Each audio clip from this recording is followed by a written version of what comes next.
Ants. I don't know if you can see what we're seeing. Let's have a look. Yes, this container here, right, is the original zinc bromide that I've been using, and I'm just filtering it through a tissue, like a rolled up tissue, and filtering it into a new container, and this is more of it. It's a little bit dirty on the bottom, but other than that it's quite good. I just pour it into there, and this happens to be a drink bottle with a tissue in the bottom, so it should filter it okay, I hope. It's going to take a while because it's only dripping, because it's filled up with some fine gunk. But I did look at the electrodes. These are the electrodes that I had. I broke one, unhappy about that.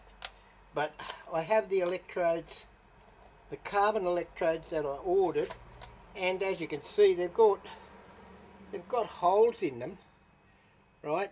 And that's fine. But the copper lead that I had running to them has totally dissolved away, and it's dissolved up inside too.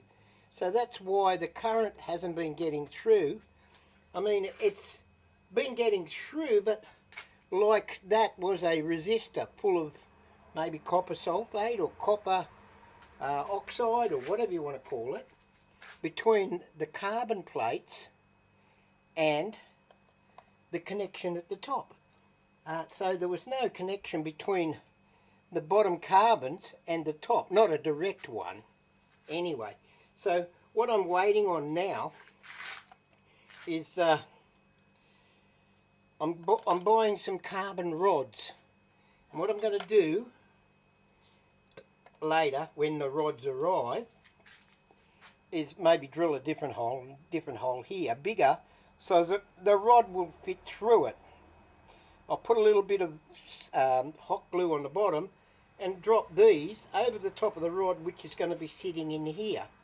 So that's going to be a carbon rod from the bottom to the top, hopefully. This is all hopeful.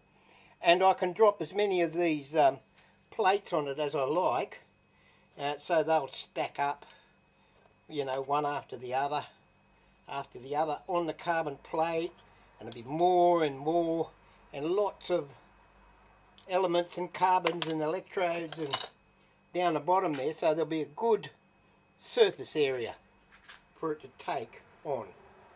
And once I've done that, see the different colour in that? Look at, can you see the muck in it? I don't know what that is. I think that might be copper.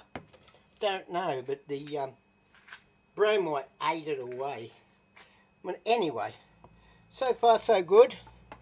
I have to clean my bench, so I'm not going to show you my dirty bench. You can already see it.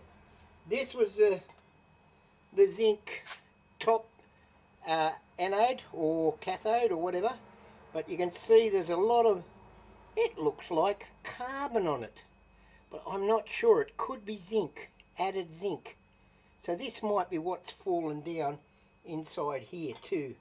So I'm going to make another top element. I'll just melt it all down, and if I've got extra zinc, good luck. But that would mean it's taken it out of my electrolyte. It's very complex, this electrolyte stuff. It's confusing how it works. There's power in them there liquids. There's probably 1.8 volts in that, just sitting there. I don't know if you can see my finger. I'm pointing at something. Yes, you can see my finger pointing at something. Pointing at this.